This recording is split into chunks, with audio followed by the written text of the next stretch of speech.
एका गावात दोन गोड गोड मांजरी राहत होत्या. मिनी आणि मुन्नी. दोघी खूप चांगल्या मैत्रिणी होत्या.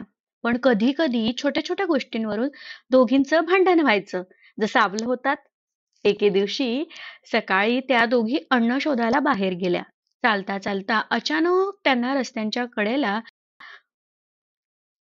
एक मोठा गोल गोल स्वादिष्ट दिसणारा लाडू दिसला. मिनी म्हणाली, "अरे वा, हा लाडू माझा. मी आधी पाहिला." मुन्नी म्हणाली, "काय बोलतेस? मी आधी पाहिला म्हणून तो माझा." असं म्हणून दोघी जोरजोरात भांडायला लागल्या. "नाही, माझा. नाही, नाही, माझा." दोघींचं भांडण वाढलं.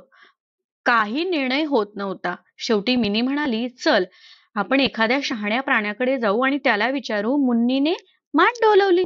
"ठीक आहे, पण कोणाकडे जाऊ?" इतक्यात वरच्या झाडावर बसलेलं एक माकड त्यांचं भांडण ऐकत होतं.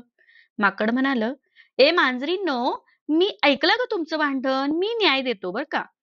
मांजरींनी विचार केला, माकड शहाणं असतं. चला त्याच्याकडेच देऊ लाडू. मग त्यांनी लाडू माकडाला दिला. माकड म्हणालं, "बरं, मी हा लाडू दोघींमध्ये समान वाटतो." माकडाने लाडू दोन भागात तोडला. पण एक भाग थोडा मोठा झाला. तेव्हा माकड म्हणालं, "हा भाग मोठा आहे. थोडं खाऊन समान करतो."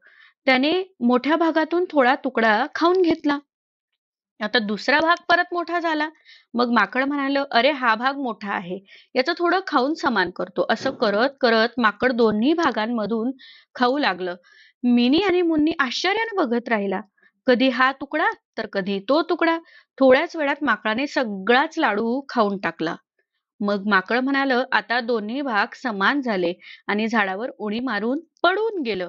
दोन्ही मांजरी बसून एकमेकाकडे पाहत राहिल्या. त्यांच्या डोळ्यात अश्रू आले आणि त्या म्हणाल्या, "आपलं भांडण झालं म्हणून माकडाचा फायदा झाला ग. आपल्याला काहीच कसं कळलं नाही." त्या दिवसापासून मिनी आणि मुन्नी यांनी ठरवलं की पुन्हा कधीही भांडायचं नाही. एकमेकींना वाटून घ्यायचं आणि मैत्री टिकवायची. शिकवण एवढीच की दोघींचं भांडण झालं तर तिसऱ्याचा नेहमी फायदा होतो. म्हणून आपल्या चॅनलला लाईक करा, शेअर करा, सबस्क्राईब करा आणि कमेंट करायला विसरू नका. धन्यवाद.